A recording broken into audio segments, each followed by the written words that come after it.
ಶ್ರೀ ಗುರುಭ್ಯೋ ನಮಃ. ಶ್ರೀಮತಿ ರಾಮಾನುಜಾಚಾರ್ಯ. ನಾನು ನಿಮ್ಮ ಶ್ರೀನಿವಾಸ್ ಗುರೂಜಿ.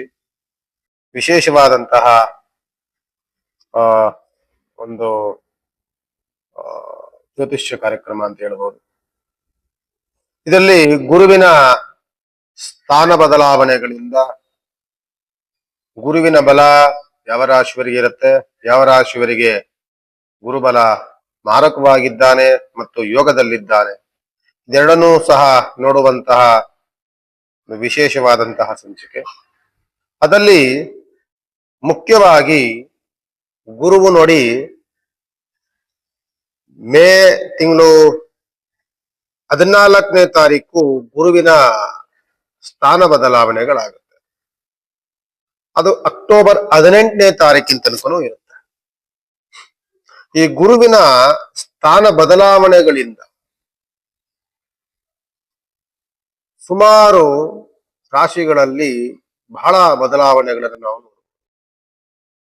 ನಾವು ಯಾವುದೇ ಒಂದು ಜ್ಯೋತಿಷ್ಯ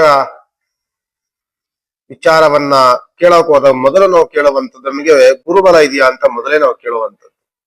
ಅದ್ರ ಮುಂಚೆ ನಾವು ಯಾವ ಗ್ರಹಗತಿಗಳನ್ನು ಮೊದಲು ನಾವು ಕೇಳೋದಿಲ್ಲ. ಯಾಕೆ ಅಂತಂದ್ರೆ ಈ ಗುರು ನಮಗೆ ಒಳ್ಳೆ ಉತ್ತಮವಾದಂತಹ ಯೋಗ ಬಲದಲ್ಲಿ ಬಂದಾಗ ಮಿಕ್ಕ ಯಾವುದೇ ಗ್ರಹಗಳು ಯಾವುದೇ ಮಾರಕ ಸ್ತರದಲ್ಲಿದ್ದರೂ ಸಹ ಈ ಗುರುವಿನ ಬಲದಿಂದ ಆ ಮಾರಕ ಸ್ತರದಲ್ಲಿರುವಂತಹ ಆ ಗ್ರಹಗಳ ಚೇಷ್ಟೆ ಕಡಿಮೆ ಇರುತ್ತೆ. ಯಾಕೆಂದ್ರೆ ಗುರುವಿನಲ್ಲಿ ಎಲ್ಲರೂ ಸಹ ಶರಣಾಗತಿಯನ್ನ ಹೊಂದಿರುವಂತವರೇ. ಇಂಥ ನವಗ್ರಹಗಳಿಗೂ ಸಹ ಗುರುವಿನ ಸ್ತರದಲ್ಲಿರುವಂತವರು ಬೃಹಸ್ಪತಿ ಗುರುಗಳು. ಆದ್ದರಿಂದ ಈ ಗುರುವಿನ ಬದಲಾವಣೆ ಬಂದಾಗ ಒಂದು ದೊಡ್ಡ ಮಟ್ಟದ ಗ್ರಹಗಳಲ್ಲಿ ವ್ಯತ್ಯಾಸಗಳನ್ನು ನಾವು ನೋಡ್ತೇವೆ.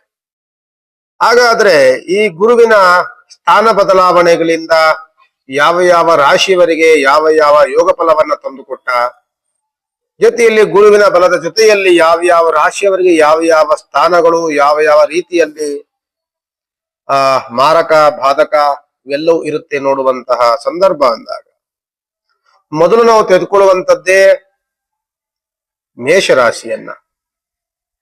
ಮೇಷರಾಶಿಗೆ ನೋಡಿ ಗುರುವು 3ನೇ ಸ್ಥಾನಕ್ಕೆ ಬರ್ತಾರೆ. ಗುರುವಿನ 3ನೇ ಸ್ಥಾನದಲ್ಲಿ ಬುಧ ಮತ್ತೆ ಗುರು ಎರಡೂ ಇದ್ದು, ಜೊತೆಯಲ್ಲಿ ಮೇಷರಾಶಿಗೆ ದ್ವಾದಶ ಸ್ಥಾನದಲ್ಲಿ ಅಂದರೆ 7.5 ಶನಿಯ ಆರಂಭದ ದಿನಗಳು. ದ್ವಾದಶ ಸ್ಥಾನಕ್ಕೆ ಶನಿ ಬಂದ ಅಂತ ಅಂದ್ರೆ 7.5 ಆರಂಭವಾಯಿತು ಅಂತ. ಈ ಮೇಷರಾಶಿಯವರಿಗೆ ಆಗಿದೆ ಅಂತ ಅಂದ್ರೆ ಶನಿ ಬಲೆಯೂ ಇಲ್ಲ, ಇತ್ತ ಗುರುಬಲವೂ ಇಲ್ಲ. 3ನೇ ಸ್ಥಾನಕ್ಕೆ ಬಂದಾಗ ಗುರುವಿನ ದೃಷ್ಟಿ ಕ್ರೂರ ದೃಷ್ಟಿ ಆಗುತ್ತೆ. ಜೊತೆಯಲ್ಲಿ ದ್ವಾದಶ ಸ್ಥಾನದಲ್ಲಿ ಅತ್ಯಂತ ಮಾರಕ ಸ್ಥಾನ ಅಂತ ಹೇಳ್ತಿರ್ತೀವಿ, ಅದು ಶನಿ ಬಂದು ಕೂತಾಗ ಸಿಂಹರಾಶಿಗೆ ಒಂದು ರೀತಿಯಾದಂತಹ ದೊಡ್ಡದಾದ ನಷ್ಟವನ್ನ ಕಷ್ಟವನ್ನ ಸಮಸ್ಯೆಗಳನ್ನ ತಂದೊಡ್ಡುವಂತಹ ದಿನಗಳು ಇರುತ್ತೆ. ಗುರುವಿನ ಬಲಶೂನ್ಯವಾದಾಗ ಬೇರೆ ಬೇರೆ ಗ್ರಹಗಳ ಆಕ್ರಮಣಗಳು ಜಾಸ್ತಿ ಆಗುತ್ತೆ. ನಾನು ಹೇಳುವಂಥದ್ದು ನೋಡಿ, ಶನಿಯ ಗ್ರಹ ನಿಮಗೆ ಚೆನ್ನಾಗಿಲ್ಲ, ಜೊತೆಯಲ್ಲಿರುವಂತಹ ಕುಜಗ್ರಹ ಚೆನ್ನಾಗಿಲ್ಲ, ಗುರುವಿನ ಬಲವಿಲ್ಲ, ಶುಕ್ರನು ಸಹ ಮಾರಕ ಸ್ಥಾನದಲ್ಲಿ ಕೂತ್ಕೊಳ್ತಾರೆ. ಒಂದಲ್ಲ ಒಂದು ಪಂಚಮದಲ್ಲಿ ಕುಜ ಮತ್ತೆ ಕೇತುಗಳು ಸೇರ್ಕೊಂಡಾಗ ಒಂದಲ್ಲ ಒಂದು ಅವಘಡಗಳಿಗೆ ನಾವು ಗುರಿಯಾಗುವಂತಹ ಸಂದರ್ಭಗಳು ಜಾಸ್ತಿ ಇರುತ್ತೆ. ಅವಹೇಳನವಾದಂತ ಮಾತುಗಳನ್ನ ಕೇಳ್ತಿರ್ತೀವಿ, ತುಂಬಾ ನಷ್ಟಗಳನ್ನು ನೋಡ್ತೀವಿ, ಕಷ್ಟಗಳನ್ನು ನೋಡ್ತೀವಿ, ಅಪನಿಂದನೆಗಳನ್ನು ನೋಡ್ತೀವಿ, ಅಪರಾಧಗಳನ್ನು ಮಾಡ್ತಿರ್ತೀವಿ. ಏನೇ ಮಾಡಕ್ಕೋದ್ರೂ ಸಹ ಅತಿಯಾದಂತಹ ಆತುರದ ನಿರ್ಧಾರಗಳು, ಅತಿಯಾದಂತಹ ಕೋಪದ ವಾತಾವರಣಗಳು, ಜಗಳಗಳು, ಗಲಾಟೆಗಳು, ಜೊತೆಯಲ್ಲಿ ಕಾರಾಗೃಹ ವಾಸವನ್ನು ಅನುಭವಿಸುವಂತ ಸಂದರ್ಭಗಳು ಇದರಲ್ಲಿ ಕೂಡಿ ಬಂದ್ಬಿಡತ್ತೆ. ಆದ್ರಿಂದ ಎಚ್ಚರಿಕೆಯನ್ನು ವಹಿಸ್ಬೇಕಾಗ್ತದೆ.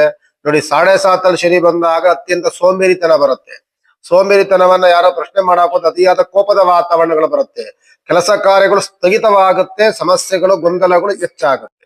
ಜೊತೆಯಲ್ಲಿ ಗುರುಬಲವೂ ಇಲ್ಲದೆ ಇದ್ದಾಗ ಗುರುವೂ ಸಹ ನಮ್ಮ ಮಾರಕವಾಗ್ಬಿಡ್ತಾರೆ. ಅಂದ್ರೆ ನಮ್ಮ ಸುತ್ತಮುತ್ತ ಇರುವಂತವರೆಲ್ಲರೂ ಸಹ ನಮಗೆ ಶತ್ರುಗಳೇ ಆದಾಗ ನಾವು ಹೇಗೆ ಜೀವನವನ್ನು ಮಾಡ್ಲಿಕ್ಕಾಗುತ್ತೆ ಅನ್ನುವಂತ ಪ್ರಶ್ನೆ ಮೇಷರಾಶಿಯವರಲ್ಲಿ ಕೊಡುತ್ತೆ. ಆ ಪ್ರಶ್ನೆನ ತಂದುಕೊಟ್ಟಂತ ಗ್ರಹಗಳು ಯಾರು ಅಂತ ಅಂದ್ರೆ ಶನಿ ಗ್ರಹ ಮತ್ತೆ ಗುರುಗ್ರಹ. ಗುರುವಿನ ಸ್ಥಾನ ಬದಲಾವಣೆಗಳಿಂದ ಎಷ್ಟೆಷ್ಟೋ ಕಷ್ಟಗಳನ್ನ ಸಮಸ್ಯೆಗಳನ್ನ ತಂದೊಡ್ಡುವಂತದ್ದು ವಾತಾವರಣಗಳು ಸೃಷ್ಟಿಯಾಗತ್ತೆ. ಆದ್ದರಿಂದ ನೀವು ಮೇಷರಾಶಿಯವರು ಮಾಡಬೇಕಾಗಿರುವಂತದ್ದು ನೋಡಿ, ಮೇಷರಾಶಿ ಅಧಿಪತಿ ಬಂದು ಕುಜಗ್ರಹ ಆಗಿರ್ತಾರೆ, ದೋಷದಲ್ಲಿರುವಂತವರು ಗುರು ಮತ್ತೆ ಶನಿ ಆಗಿರ್ತಾರೆ.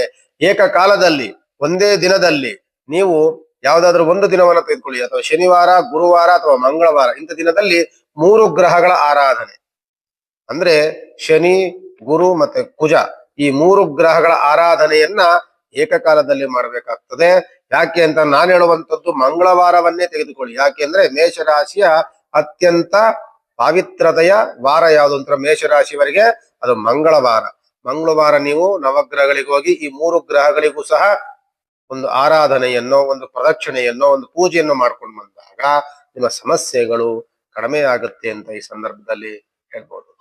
ನಮಸ್ಕಾರ.